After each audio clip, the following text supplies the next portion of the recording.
Rain struck the greenhouse roof so hard that Camila Ortega almost missed the sound of someone crying. She had been locking the east gate of the botanical estate when she noticed a figure crouched beside the glass wall, half hidden behind a row of empty terracotta pots. The woman had one small suitcase, a canvas bag clutched to her chest, and wet dark hair stuck to her face. Even through the storm, Camila caught the faint sweetness of an omega's scent, softened by exhaustion and fear. Camila stopped beneath her black umbrella. "The estate is closed." The stranger looked up quickly. Her cheeks were pale with cold, but embarrassment colored them a moment later. "I know. I'm sorry. I wasn't trying to steal anything. The wall blocked some of the wind." Camila was known throughout Puerto Esperanza as a woman who had no patience for excuses. She ran the Ortega Botanical Estate with exact schedules and a stare that could silence an entire meeting.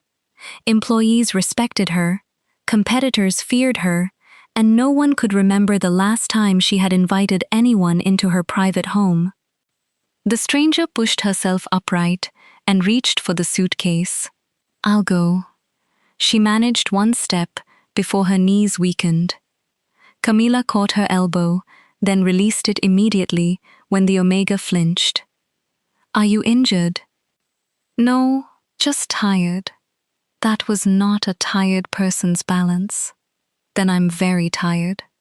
The answer carried a tiny spark of humor, stubborn and alive beneath the misery. Camila studied her for a moment. The sensible choice was to call the town shelter. The sensible choice was always the cleanest one, and Camila had built her life around clean choices. She took out her phone. "What's your name?" "Elena Ruiz." "The boarding house on Calle Luna closed today. Were you staying there?" Elena's expression gave her answer before her voice did. "The owner sold the building. We were supposed to have another month, but the new owner changed the locks this afternoon. I spent what I had on a deposit for a room, and when I arrived, I learned the listing was fake." Camila's jaw tightened. "Have you reported it?" "The police took the details. They can't return money that is already gone." Camila opened her banking app. "How much do you need for a hotel?" Elena straightened. "I don't want money." "It is raining, you have nowhere to sleep, and you are refusing the simplest solution. Money from strangers is rarely simple." Camila understood the caution in those words. She also recognized pride because she possessed far too much of it herself. "Fine. Then this is a business arrangement. There is a guest room inside the greenhouse. It is heated and has its own bathroom. You may use it tonight. In exchange, you will make breakfast tomorrow." Elena blinked. "Breakfast? You're carrying 3 pastry knives in that canvas bag." Elena looked down at the handles showing through the opening and, for the first time, smiled. "I'm a pastry chef. Then the arrangement should be acceptable. What kind of breakfast?" "A good one." "You negotiate ruthlessly. That is what people tell me." Camila unlocked the greenhouse door. Warm air rolled toward them, fragrant with damp soil, citrus leaves, and night-blooming jasmine. Elena remained outside. "Before I go in, I need to know if anyone else knows I'm here." Camila sent a short message and turned the screen toward her. "My estate manager, Rosa, now knows your name and where you are staying. The guest room locks from the inside. The outside door opens without a key from within. You may leave whenever you want, and you owe me nothing beyond the breakfast we agreed upon." Some of the tension left Elena's shoulders. One night. Camila led her past palms, climbing roses, and rows of orchids glowing beneath warm lamps. The guest room stood behind the propagation room, small but comfortable, with a narrow bed, a cedar wardrobe, and green curtains patterned with white flowers. Camila placed 2 clean towels on the bed and found an old estate sweatshirt that would be too large for Elena but dry. Then she brought tea, bread, cheese, and a bowl of hot tomato soup from her own kitchen. Elena wrapped both hands around the tea. Her fingers shook against the cup. "When did you last eat?" Camila asked. "This morning." "That is not an answer I enjoy hearing at midnight." "Do you enjoy hearing any answers at midnight?" Camila almost smiled. "No." Elena tasted the soup and closed her eyes. The simple relief on her face did something uncomfortable to Camila's chest. "Why did you come back?" Elena asked. "I forgot the East Gate inspection sheet." "That isn't what I meant.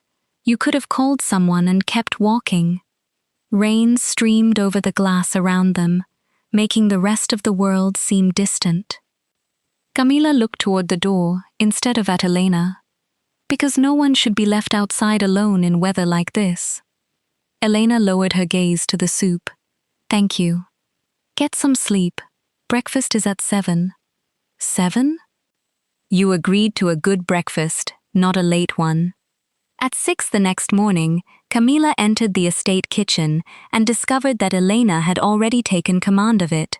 Flour dusted one cheek, butter warmed in a copper pan, orange peel, cinnamon, and coffee scented the room.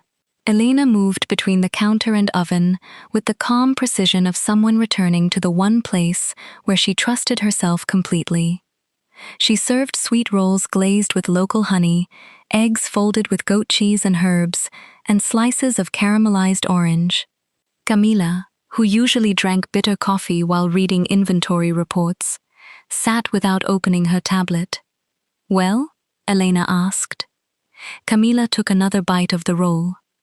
"The room is paid for." "That good? Do not become arrogant." Too late. Rosa arrived halfway through breakfast, tasted one sweet roll, and immediately demanded another. By 8, 2 gardeners had invented reasons to pass through the kitchen. By 9, Elena had fed 12 employees with ingredients Camila had forgotten she owned. Elena washed every bowl, wiped the counters, and packed her knives. "Thank you for the room," she said. "I'll find somewhere else tonight." Camila glanced through the window. The storm had flooded the coastal road, buses had stopped running, and rain still fell in silver sheets. 3 days, she said. Elena frowned. "I paid for one. The employees ate most of the payment. Make breakfast for them until the road reopens." "Is that concern pretending to be accounting?" "It is accounting. Of course." 3 days became a week because every available room in town filled with displaced tenants. 1 week became 2 because Elena found work at a cafe, but the morning wage was too small to cover a new deposit. Each extension was discussed at the kitchen table as if it were a formal treaty. Elena insisted on contributing. She baked breakfast for the employees 3 mornings a week and prepared dinner twice. Camila agreed not to buy her clothes, pay her debts, or contact landlords without permission. The guest room remained Elena's private space. Camila always knocked. Either woman could ask for silence, distance, or an end to the arrangement. "And no making decisions for me, because you think you know better," Elena added. Camila raised an eyebrow. "I usually do know better. That sentence is exactly why we need the rule." Camila wrote it down. Life settled around them with surprising ease. Elena learned that Camila owned 12 nearly identical white shirts and made lists for tasks she had already completed. Camila worked too late, forgot lunch, and left coffee untouched until it became cold. Camila learned that Elena spoke to plants when she thought no one was listening. She sang old love songs while kneading dough, read the last page of every mystery novel first, and baked when she was anxious. She left notes in Camila's lunch bag. "Eat before this becomes a fossil." The next day, another note read, "Coffee is not a personality." Camila saved both notes in the locked drawer of her desk. The estate changed in small ways. Wildflowers appeared in the staff room. Warm bread arrived beside morning schedules. Even the greenhouse seemed more alive when Elena walked through it at sunset, greeting orchids by the names she had invented for them. She called one rare white orchid Duchess because, according to Elena, it was beautiful, expensive, and clearly judging everyone. "You named it after me," Camila said. "I would never insult the flower." Camila stared at her. Beside the greenhouse stood an abandoned stone cottage that had once housed the estate's groundskeeper. Its roof leaked, vines covered the shutters, and one wall had cracked years ago. Elena paused beside it often. "It has good windows," she said one afternoon. "It has mold. That can be repaired. The roof is collapsing. You always notice what is broken first." Camila looked at the cottage, then at Elena. Broken things become expensive when people romanticize them. Sometimes, but they also become homes. The next morning, Camila called a roofer. She did not tell Elena. She described the repairs as overdue estate maintenance, though Rosa noticed that Camila rejected 3 window designs before choosing one that let afternoon light fall across a future kitchen. Elena's first serious setback came on a humid night near the end of the second week. Camila woke to the sharp scent of distress drifting through the greenhouse.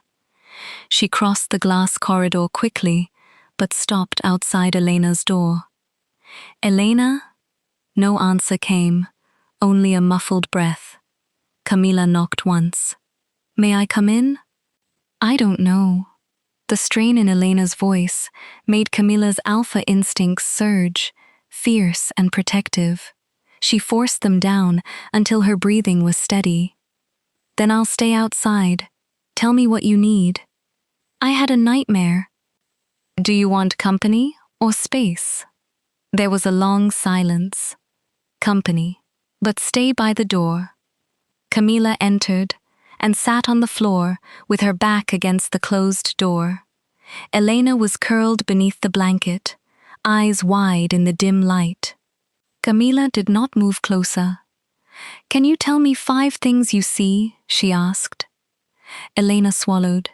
"The lamp, the green curtains, my shoes, your ridiculous white shirt, the Duchess through the window. The orchid remains offended that you stole her name." Elena gave a shaky laugh. They stayed that way until Elena's scent softened and her breathing slowed. "Were you afraid of me?" Camila asked quietly. "No, that was not what I asked." Elena looked at her for a long moment. "I was afraid you would decide what was best and stop hearing me." The truth landed harder than an accusation. "My mother spent 32 years in a bond where every choice was made for her," Camila said. "What she wore, where she went, which friends she kept. Her alpha called it protection, and everyone else called it devotion, because the house was beautiful and she never had bruises." Elena sat up slowly. "Is that why you keep everyone at a distance?" "It is why distance feels safer than wanting someone too much. Wanting isn't the same as owning." "No, but I learned the difference by watching someone destroy it." Elena held out her hand, palm upward. She did not ask Camila to come closer. She simply offered the choice. Camila crossed the room and sat beside the bed. She placed her hand in Elena's. By morning, neither mentioned that their fingers had remained linked until sleep returned. The repaired cottage took shape in secret. New roof tiles replaced the broken ones. The wall was reinforced, and Camila approved pale green shutters. When Elena asked about the cruise, Camila called it overdue estate maintenance. "With a pastry oven?" Elena asked, after seeing the delivery invoice on Rosa's desk. "Many forms of hospitality involve pastry. And a marble counter at my exact preferred height?" Camila looked up from her report. "A coincidence?" Elena smiled, but her eyes shone. She understood what Camila was doing. More importantly, she understood what Camila was trying not to say. Their intimacy grew in ordinary moments. Camila drove Elena to the cafe before dawn when buses were delayed. Elena waited in the estate office with dinner, pretending she had only come to inspect Camila's cold coffee. They argued over music and shared the greenhouse bench at sunset. Elena began resting her head against Camila's shoulder, and Camila learned to remain still. One morning, Elena borrowed one of Camila's white shirts because flour had spilled over her uniform. The sleeves hung past her hands. Camila forgot what she had been saying halfway through a sentence. Elena looked down at herself. What? Nothing. You're staring. The shirt fits badly. Your ears are red. The greenhouse is warm. Elena stepped closer, her smile slow and knowing. Ruthless in business, defeated by sleeves. Camila turned away before she did something reckless, like touch Elena's cheek without asking. Then, 5 weeks after the storm, Elena came home holding a key. Camila was at the cottage, reviewing the final repairs. Afternoon light crossed the new counter, turning dust into gold. Elena placed the key between them. I found an apartment. Camila's face became still. It's above the pharmacy, Elena continued. Small, but clean. The cafe gave me more hours, and the landlord agreed to split the deposit over 3 months. Every careful part of Camila knew what to say. Congratulations. I'll have someone move your suitcase. This was always temporary. What came out was colder. You should go. Elena flinched, as if the sentence had shut a door between them. I see. She picked up the key and turned away. Camila watched her take 2 steps. Then she saw, with terrible clarity, the shape of the life returning to her. Silent breakfasts, cold coffee, the greenhouse at sunset with no one talking to the plants. A perfect estate, orderly and empty. Wait. Elena stopped, but did not turn. Camila's hands tightened at her sides. Speaking at board meetings had never frightened her. This did. You should be free to go, she said, but I want you to stay. Elena faced her slowly. Do you want me here because I'm an Omega who needed help? Or because it's me? It's you. Then say what that means. Camila crossed the space between them, but left one careful step untouched. It means I listen for your footsteps in the morning. It means I schedule meetings around the nights you cook, even though I pretend I don't. It means you made my employees happier, my greenhouse louder, and my home impossible to imagine without you. It means I want you here when you need nothing from me. Elena's eyes filled with tears. Then ask me to stay. Camila's voice softened. Stay. Not because you have nowhere else to go. Keep the apartment if you want it. Build a life that belongs to you. But stay in mine too, because I want you. Because I am falling in love with you, and I am tired of pretending that wanting you is something I should fear. Elena stepped into the space Camila had left between them. Good, she whispered. Because I'm falling in love with you too. Camila lifted one hand, then paused before touching her. May I? Elena answered by taking Camila's wrist and placing her palm against her cheek. Camila leaned closer, but stopped again, their breaths mingling. Elena closed the final distance.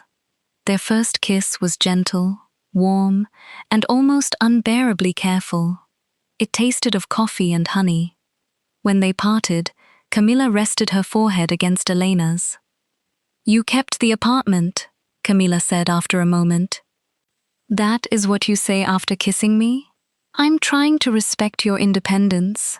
Respect it tomorrow. Kiss me again tonight. So Camila did. Elena moved into the apartment above the pharmacy the following week. Camila carried boxes up 3 flights of stairs, assembled a second-hand table, and left when Elena said she wanted her first night alone. At her own door, Elena kissed her and smiled. "Thank you for not being offended.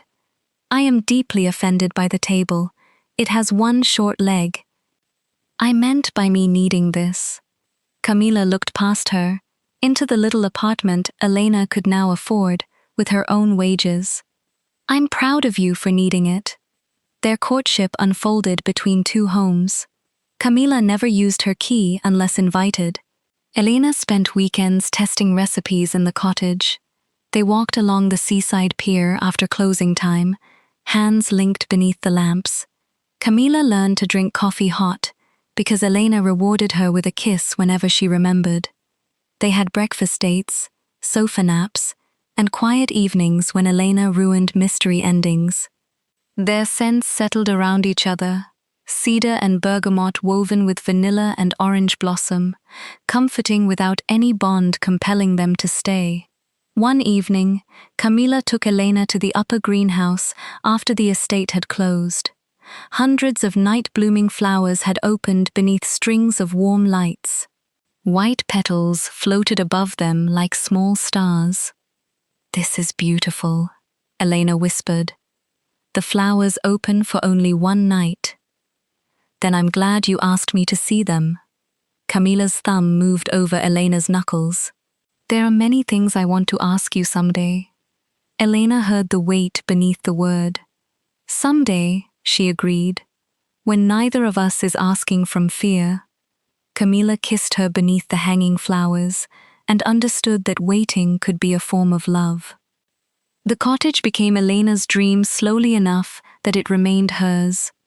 She wrote a business plan, saved her tips, and sold pastries at the Saturday market under the name Glasshouse Bakery. Camila offered to pay every expense once. Elena refused once. Camila did not ask again. Instead, they negotiated a formal lease for the cottage at a fair rate. Elena hired her own accountant to review it. She secured a small business loan in her own name and bought her equipment herself. Camila introduced her to suppliers only when asked. "You know I would give you the cottage," Camila said as they signed the lease. "I know, but I don't want our love written into my rent." Camila considered the words, then nodded. "You're right." Elena smiled. That sounded painful. It was devastating. The bakery opened on a bright spring morning. Its pale green shutters matched the greenhouse frames. Round tables stood beneath flowering vines, and a small path connected the bakery door to the estate, without making either property disappear into the other. Elena created the menu herself. Honey orange rolls honored their first breakfast. Duchess cakes honored the judgmental orchid. A chocolate tart called Cold Coffee was dedicated to Camila, who ordered 3. The line reached the gate before noon.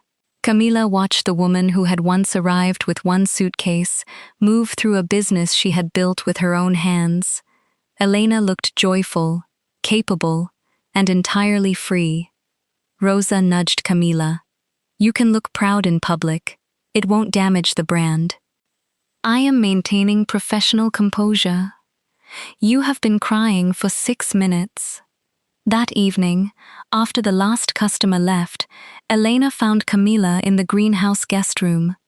The room had remained unchanged: narrow bed, cedar wardrobe, green curtains with white flowers. "I stood here on that first night and thought safety was the most I could hope for," Elena said. Camila leaned against the doorway. "You deserved more than safety." "I know that now." Elena stepped closer. "I have my own home, my own income, my own business. If I walk away tonight, I will still be all right." Camila's scent sharpened with a flicker of fear, but she did not reach for Elena. "Yes," she said, "you will. And I choose you when I can leave." Camila's eyes closed briefly. "You can always leave." "I know. And you still want to stay?" Every day, Elena touched the place at the base of her neck where a permanent bond could rest. I want the bond to be a door we open for each other, never a lock. Camila covered Elena's hand with hers. Then that is what it will be. They bonded that night, beneath the same glass roof that had sheltered Elena from the storm. There was no desperation in the choice, no debt disguised as devotion. Camila asked at every step. Elena answered freely. Their sense deepened and joined, not as a chain pulling one life behind the other, but as a promise that two whole lives could walk side by side. Afterward, they sat wrapped in a blanket while moonlight silvered the wet leaves. "How do you feel?" Camila asked. Elena rested her head on Camila's shoulder. "Like myself." Camila's breath trembled. "And like yours," Elena added, "because I chose to be." Camila kissed her hair. "Then I am yours the same way." Marriage followed in early summer.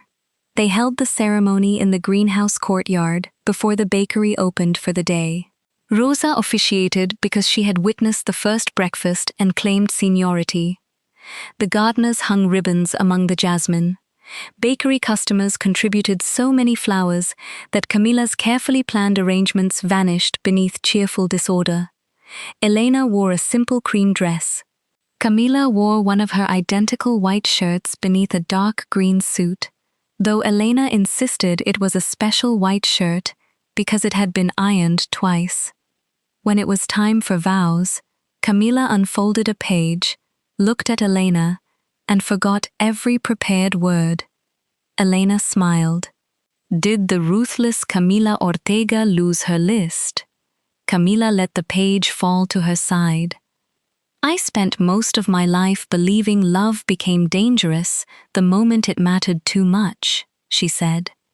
Then you taught me that love can ask instead of assume. It can make room instead of closing doors. I promise to choose you in ordinary mornings, in difficult nights, and in every silence where I need to find the courage to tell you the truth. Elena's eyes filled.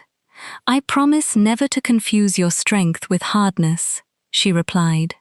I will remind you to drink your coffee hot, to leave work before midnight, and to say what you want before your face frightens innocent people. I choose you with every door open, Camila. I choose you because I am free. Their kiss tasted like tears, honey, and laughter. Married life made their habits more precious. Elena sometimes slept above the bakery, but usually returned with flour in her hair. Camila's lists now included buy Elena's favorite oranges and dinner at 7. The once silent house filled with music, bakery boxes, flowers, and shoes left in unlawful places. Camila complained so fondly that no one believed she wanted the disorder gone. One Sunday, Elena found her measuring the smaller room in the greenhouse cottage. Camila quickly folded the measuring tape. What are you doing? Elena asked. Evaluating storage. Storage with wallpaper samples covered in clouds? Camila looked toward the windows, as if an explanation might be growing outside. Elena picked up a sketch from the table. It showed 2 windows, a rocking chair, shelves built low to the floor, and a small bed beneath hanging plants. This is a child's room. It could be, someday. Elena studied Camila's face. Behind the controlled expression was a hope so tender that it seemed almost painful. Do you want children with me? Camila stepped closer. I want every version of life with you, but only if you want it too. Elena looked around the room. She imagined sleepy mornings, tiny socks, and flowery hands reaching toward cooling pastries. She imagined Camila reading safety instructions to a baby who could not yet hold up its own head. I do, she said. Not because a family completes us. We are already complete. I want children because there is so much love here that I want to watch it become something new. Camila's smile appeared slowly. 1 child? Let's survive the first before negotiating a second. Camila, who always planned 3 seasons ahead, wisely agreed. They approached parenthood with honesty, patience, and room for uncertainty. Medical appointments replaced some seaside walks. Camila researched every option until Elena confiscated her tablet at bedtime. Their first attempt did not work. Elena sat on the bathroom floor holding the test, grief making the room feel very small. Camila knelt beside her but did not offer a plan, a specialist, or a promise she could not guarantee. "I'm sorry," Elena whispered. "You have nothing to apologize for." "I know. I just wanted it so much." "So did I." Elena looked at her. "What do we do now?" Camila opened her arms but waited. Elena moved into them.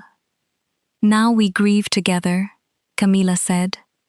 "Later, we decide together." They closed the bakery for 1 day, ignored the estate accounts, and sat by the sea. They spoke about trying again, adoption, fostering, and the possibility that their family might take another shape. 2 months later, when they were ready rather than merely afraid to stop, they tried again. Elena discovered the result before sunrise on a quiet Tuesday. She stared at the test until the lines blurred through her tears. Then she walked from the house to the greenhouse, where Camila was inspecting a new shipment of orchids. "I need to tell you something," Elena said. Camila turned, saw her face, and went pale. "What happened?" Elena held out a small pastry box. Inside was a honey orange roll. In white icing, Elena had written, "Breakfast for 3." Camila read the words once, then again. "Are you?" Elena nodded. Camila's clipboard slipped from her hand and struck the floor. For several seconds, the most articulate businesswoman in Puerto Esperanza made no sound at all. "Say something," Elena whispered, laughing through tears. Camila placed both hands over her mouth. When she finally lowered them, her face was open in a way Elena had never seen. "May I hold you?" "Please." Camila wrapped her arms around Elena with extraordinary care, as if tenderness itself required permission. Elena pressed her face against Camila's neck and felt their bond brighten with wonder. "Breakfast for 3, Camila repeated. "That's the idea. You're pregnant?" "Yes." "We're having a baby?" "Yes, Camila." Camila laughed then, a startled, joyful sound that echoed through the greenhouse. Rosa heard it from the courtyard and came running because she assumed something impossible had happened. She was right. The early weeks brought happiness, braided with worry. Elena grew tired halfway through the morning. Familiar scents became unbearable. For 12 days, the pastry chef who had built a business around butter could not enter her own kitchen without becoming ill. Camila wanted to remove every discomfort. She made schedules, researched nutrition, and attempted to reorganize the bakery until Elena gently took the list from her hand. "What do you need?" Elena prompted. Camila exhaled. "I need you to be safe. That is what you need. Ask me what I need." Camila nodded, accepting the correction. "What do you need?" "Crackers, the blue blanket, and for you to stop staring at me as if I might disappear." Camila brought the crackers and blanket. The staring took longer to fix. At the first ultrasound, rain whispered against the clinic windows. Elena lay back with Camila beside her, their fingers intertwined. The technician moved the scanner, studied the screen, and became quiet. Camila's entire body stiffened. "Is something wrong?" The technician adjusted the image. "No, everything looks healthy." "Then why did you stop?" Elena asked. The technician smiled. "Because I needed a better angle to confirm what I was seeing." She turned the monitor toward them and pointed to one small flicker. "There is the heartbeat." the room filled with a rapid, miraculous rhythm. Elena began to cry. Camila stared at the screen without blinking. Then the technician moved her finger. And there's the other one. Camila finally looked away from the monitor. The other what? Heartbeat. Elena's mouth fell open.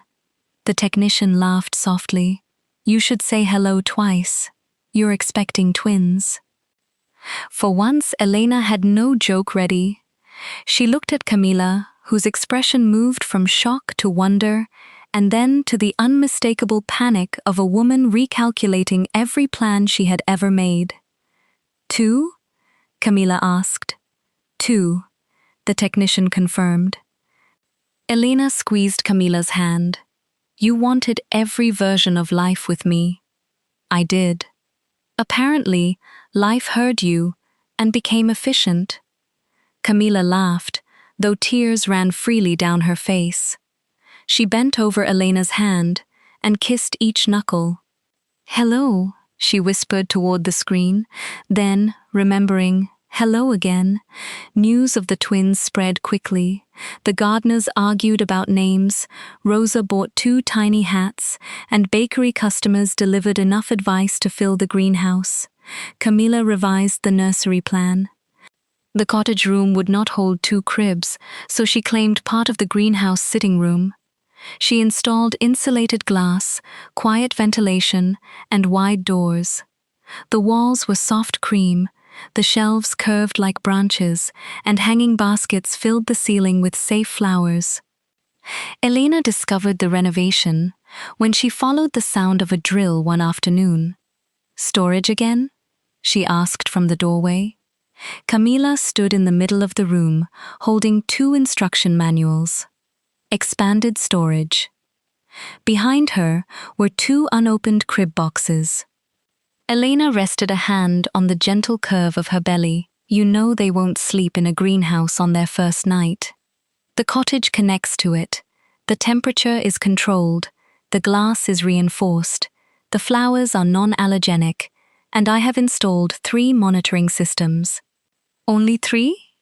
4, if you count me. Elena crossed the room and kissed her. As the months passed, the greenhouse became the center of their world. Elena tested pastries while Camila worked beside her, with one hand on Elena's belly. One twin kicked whenever Elena played music.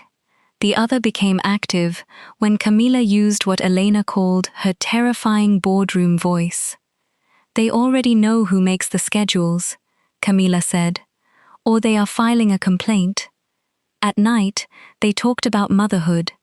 Their children would learn that asking for help was not weakness, and love never erased the right to say no. Their home would offer protection without control, and freedom without loneliness. One evening, another coastal storm swept over Puerto Esperanza. Rain beat against the greenhouse glass, just as it had on the night they met. The estate had closed early. The bakery ovens were cooling, and warm lights glowed among the leaves. Camila sat on the floor surrounded by wooden rails, screws, and 2 sets of instructions. She had assembled half of one crib and somehow attached one panel backward. Elena lowered herself carefully onto a cushion beside her. The brilliant Camila Ortega has been defeated by furniture. The diagram is inaccurate. You said that about my apartment table. Your apartment table was structurally offensive. Elena picked up a wooden rail. Give me the screwdriver. You are supposed to be resting. I am sitting. You are assembling. Company or space, Camila? Camila looked at the rain, then at the woman beside her. Years ago, fear would have made her choose distance. Months ago, fear would have made her take the screwdriver and every choice out of Elena's hands. Now she smiled. Company. Elena leaned against her shoulder.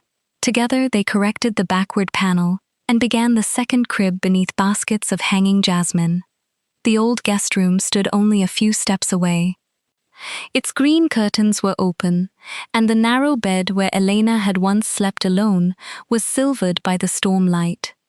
She remembered the soaked suitcase, the shaking cup of tea, and the promise of one safe night. One night had become breakfast.